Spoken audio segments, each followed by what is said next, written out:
আসসালামু আলাইকুম। Edu smart with মুয়াজে আমি মুয়াজ আছি তোমাদের সাথে। আজকে আমাদের অষ্টম অধ্যায়ের পর্যায়বৃত্ত গতির শক্তি, গতি শক্তি ও বিভব শক্তি নিয়ে আলোচনা।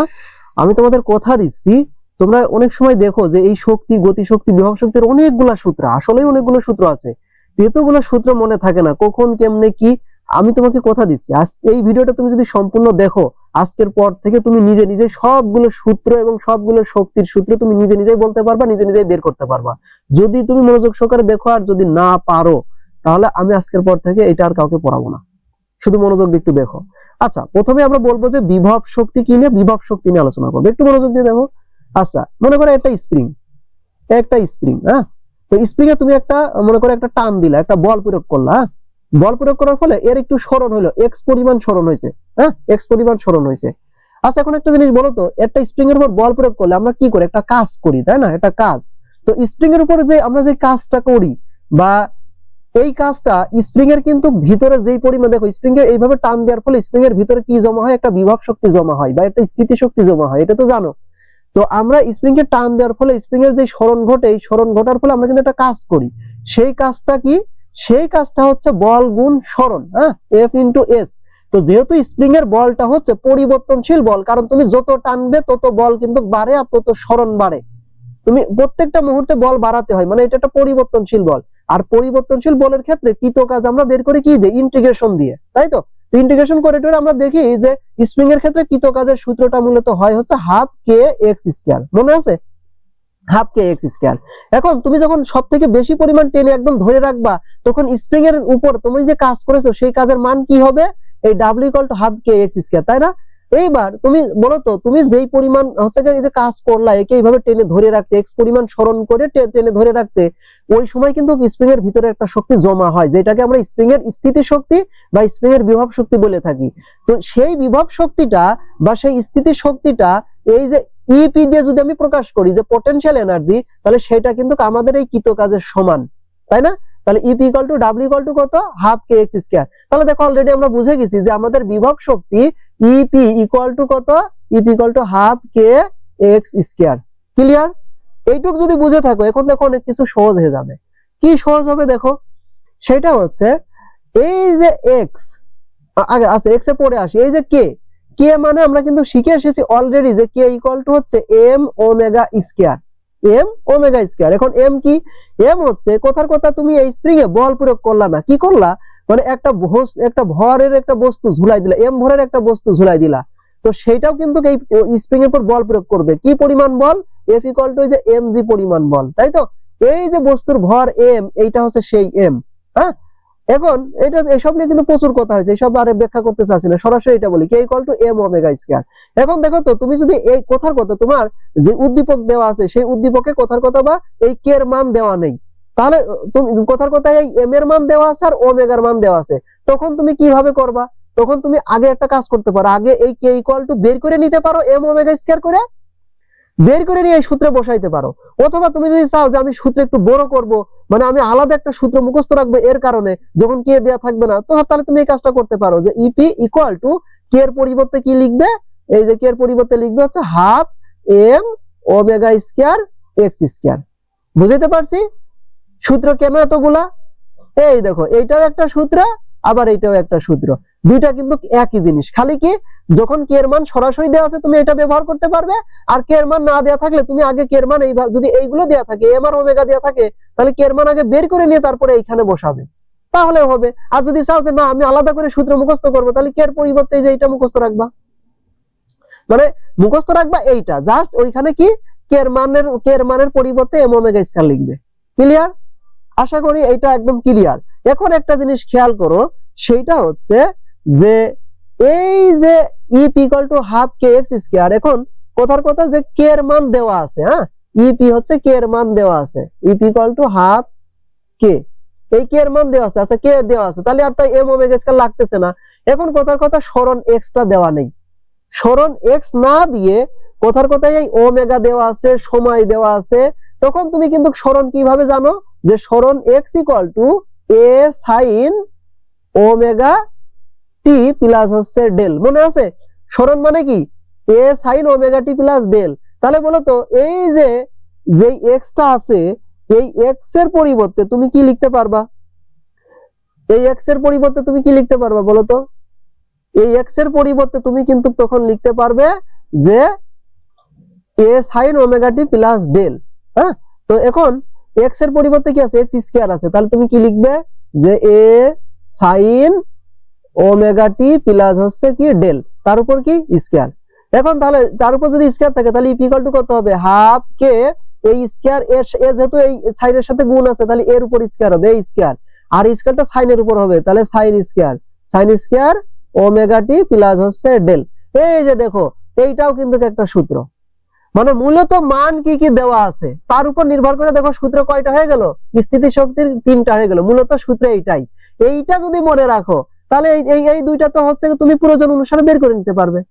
জাস্ট যদি কে এর মান যদি না দেয়া থাকে তাহলে এইটার মাধ্যমে বের করে নিবে, আর যদি কে এর মান দেয়া থাকে এক্স এর মান না দেয়া থাকে তাহলে যে এই মূল সূত্র যে এক্স ইকুয়াল টু যে sin omega t plus del এই মাধ্যমে বের করে নিয়ে এই সূত্রে বসাবে, তাহলে কিন্তু হয়ে যাবে। তাহলে এই যে সূত্র কিভাবে 3টা হলো বোঝা গেছে? এই হচ্ছে স্থিতি শক্তি। ক্লিয়ার? আচ্ছা, এইবার আমরা আসি, স্থিতি শক্তি হয়ে গেল, এবার আসি গতি শক্তি। দেখো তো গতি শক্তি কি জিনিস? গতি শক্তির সূত্র আমরা সবাই জানি, একদম আমাদের জাতীয় সূত্র, এটা 9-10 থেকে শেখা। সেটা কি? গতি শক্তি কাইনেটিক এনার্জি সবসময় হচ্ছে হাফ এম ভি স্কয়ার। কত? Half M V square, half M V square. এখন তুমি একটা জিনিস জানো যে সরল দোলন গতির ক্ষেত্রে এই ভিটা হচ্ছে দুইটা জিনিসের উপর নির্ভর করে, একটা হচ্ছে স্থান, আরেকটা কি? আরেকটা হচ্ছে সময়। মনে আছে? ওই যে যদি না মনে থাকে তাহলে বা এটা যদি না বুঝো তাহলে বেগের কিন্তু আলাদা হচ্ছে ভিডিও আছে বেগের। হ্যাঁ, তো ওই বেগ আর ত্বরণের ওই ভিডিওটা দেখে আসো প্লে লিস্ট থেকে, এই অধ্যায়ের। দেখো, তাহলে আমরা জানি এই কি equal to half M V square. এখন কথা এই ভি যদি সরাসরি না দেয়া থাকে, এখন ভি কিন্তু আমরা বের করে নিতে পারি। এখন ভি বের করতে গেলে ভি দুইটা জিনিসের উপর নির্ভর করে, একটা হচ্ছে স্থান, একটা হচ্ছে সময়।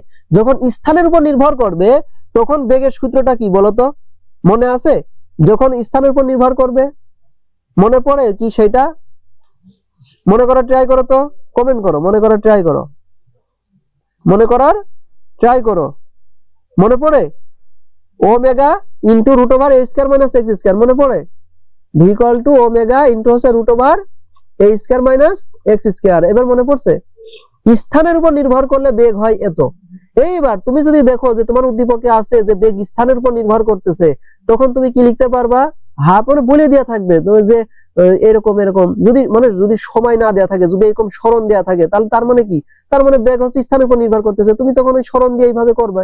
এখন ভির জায়গায় কি বসাবে? ভির জায়গায় এইটা বসাবে, তাহলে এটা কি স্কয়ার করো, omega into root over a square minus X square, তার উপর কি হোল স্কয়ার, তাহলে হাফ এম। হ্যাঁ, এই যে ওমেগার উপর স্কয়ার করলে কত হবে? ওমেগা স্কয়ার, আর এটার উপর স্কয়ার করলে কত হবে? এ স্কয়ার মাইনাস এক্স স্কয়ার, তারপর কি আছে? রুটের উপর তারপর কি হোল স্কয়ার। দেখো তো এটা না? এইবার তুমি এক লাইন একটু ক্যালকুলেশন করতে পারো, half M omega square into হচ্ছে A square minus X square. কেন? এই রুট আর স্কয়ার উঠে গেছে। এইবার দেখো তো এই যে এম ওমেগা স্কয়ার, যদি তোমার এম ওমেগা দেয়া থাকে তাহলে তুমি এই সূত্র ব্যবহার করতে পারবা। আর যদি এম ওমেগা না থেকে যদি সরাসরি কে দেওয়া থাকে, কে ইকুয়াল টু কত? এম ওমেগা স্কয়ার, তাহলে তুমি এইখান থেকে সরাসরি সূত্রটা লিখতে পারো যে হাফ কে ইনটু হচ্ছে A square minus X square. দেখছো? এইটাই হচ্ছে গতি শক্তি। ক্লিয়ার?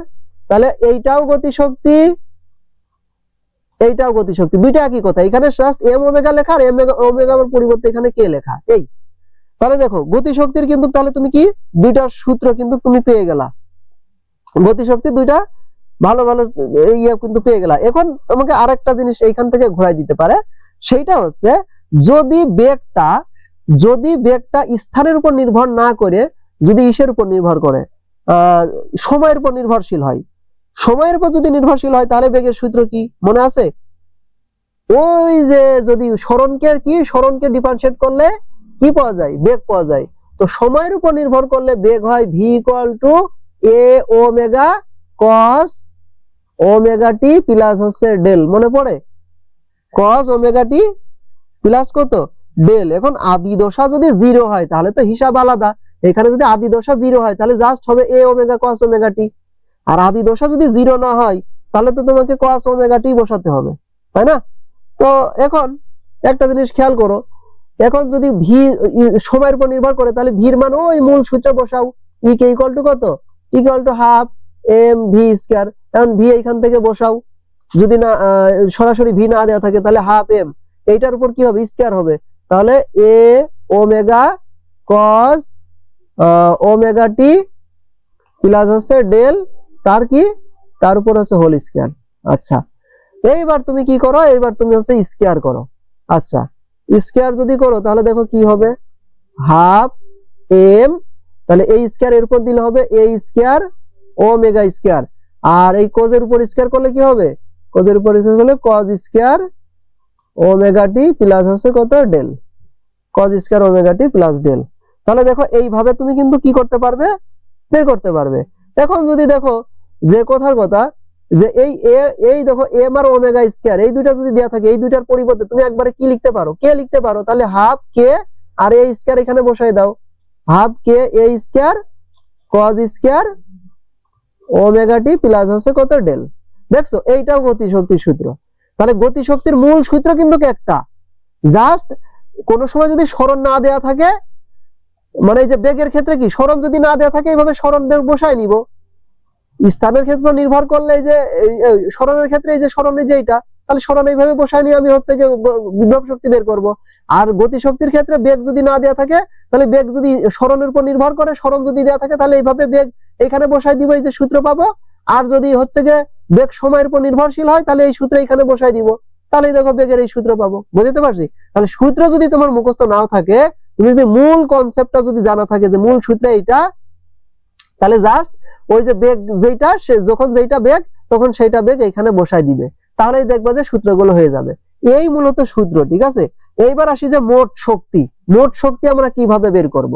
হ্যাঁ, একটা জিনিস খেয়াল করো তো, মনে করো এই যে একটা পেন্ডুলাম, হ্যাঁ, মনে করো একটা পেন্ডুলাম, এই পেন্ডুলামটা এইভাবে দুলতেছে। হ্যাঁ, আচ্ছা বলো তো পেন্ডুলামের ভিতরে এইভাবে যদি দুলে তাহলে সব থেকে শক্তি বেশি থাকে কখন? প্রত্যেকটা পয়েন্টে কিন্তু মোট শক্তি সমান। এই পয়েন্টে যখন থাকবে, এই দেখো এই বস্তু যখন এইভাবে গতিশীল হয় তখন তার ভিতর দুইটা শক্তি থাকে, একটা হচ্ছে গতি শক্তি আর একটা বিভব শক্তি। দুইটা মিলে হচ্ছে কি, দুইটা মিলে হচ্ছে মোট শক্তি। হ্যাঁ, দুইটা মিলে হচ্ছে কি, দুইটা মিলে হচ্ছে মোট শক্তি। এখন যখন এই সর্বোচ্চ উচ্চতায় চলে আসে তখন কিন্তু সে কিন্তু থেমে যায়, এই সময় তার বেগ জিরো হয়, সর্বোচ্চতায় বেগ জিরো হয় এবং তার ভিতরে কি হয়, কোনো গতি শক্তি থাকে না। গতি শক্তি কত হবে? জিরো হবে। তার মানে আমরা যেহেতু পড়তেছি যে মোট শক্তি হচ্ছে গতি শক্তি আর বিভব শক্তি সমান, আর সর্বোচ্চ উচ্চতায় গতি শক্তি জিরো, তার মানে সর্বোচ্চ উচ্চতার গতি শক্তিটা মূলত বিভব শক্তির কি সমান। এখন সর্বোচ্চ উচ্চতার যেই হচ্ছে গিয়ে বিভব শক্তি সেইটা কত, সেইটা বলতো। সর্বোচ্চ উচ্চতায় কি হয় বলতো? বিস্তার হচ্ছে, সরণ হচ্ছে সব থেকে বেশি হয়, মানে সরণ সবসময় কি হবে? সব থেকে বেশি হবে। তো সরণ সব থেকে বেশি হইলে সেই সরণটাকে আমরা কি বলি? বিস্তার বলি। তাহলে আমরা জানি বিভব শক্তির সূত্র কি, ইপি ইকুয়াল টু কত? হাফ কে এক্স স্কয়ার। যেহেতু এখানে সর্বোচ্চ সরণ হচ্ছে সেহেতু আমরা লিখবো হচ্ছে ইপি ইকুয়াল টু কত? হাফ কে এ স্কয়ার। এইটাই হচ্ছে টোটাল এনার্জি ইটি। বুঝাইতে পারছি? এই হচ্ছে টোটাল এনার্জি। তাহলে টোটাল এনার্জির বোঝাই গেল টোটাল এনার্জিটা কি? টোটাল এনার্জি হচ্ছে হাফ কে এ স্কয়ার। এই এখন এই পেন্ডুলামটা যেই পয়েন্টেই থাকুক না কেন তার গতি শক্তি আর বিভব শক্তি যোগ করলে এইটা সমান হবে। বুঝতে পারছি? এখন তুমি এই কে এর পরিবর্তে সূত্রটা আবার এইভাবে লিখতে পারো, ইটি ইকুয়াল টু হচ্ছে হাফ এম ওমেগা স্কয়ার এ স্কয়ার। তাহলে এইটাও সূত্র, এইটাও সূত্র, ঠিক আছে। বিভ্রান্ত হওয়ার কিছু নেই, তুমি নিজেই বের করতে পারবা। তাহলে আমরা বলতে পারি যে টোটাল এনার্জিটা বিস্তারের বর্গের সমানুপাতিক। টোটাল এনার্জি কি? সরল দোলন গতির টোটাল এনার্জি হচ্ছে বিস্তারের বর্গের সমানুপাতিক। এইবার একটা কথা, সেটা হচ্ছে যখন একটা এই যে কোনো সরল দোলন গতি যখন একটা পূর্ণ চক্র সম্পন্ন করে, এই যে এখান থেকে এই যেখানে যায় আবার এইখানে ফেরত আসে, এই যে যেইয়া আবার ফেরত আসে এটাকে বলে একটা পূর্ণ চক্র। তো একটা পূর্ণ চক্রে তার গতি শক্তি আর বিভব শক্তির যে গড়, এই গড়টা সমান হয়। মানে মানে প্রত্যেকটা পয়েন্টের সবগুলো গতি শক্তির গড় করলে যা হবে সবগুলোর স্থিতি শক্তির গড় করলেও ঠিক তাই হবে। বুঝতে পারছি? তার মানে এই কথাটা একটু জাস্ট জেনে রাখো যে গড় স্থিতি শক্তি বা গড় বিভব শক্তি ইকুয়াল টু হচ্ছে গড় গতি শক্তি ইকুয়াল টু হচ্ছে 1/4 কে এ স্কয়ার। দেখো টোটাল শক্তি কত ছিল? হাফ কে স্কয়ার। বুঝতে পারছি? তাহলে এই দেখো এটা হচ্ছে কত? তার অর্ধেক। গড় শক্তিটা কি, গড় শক্তিটা হচ্ছে তার অর্ধেক 1/4 কে স্কয়ার।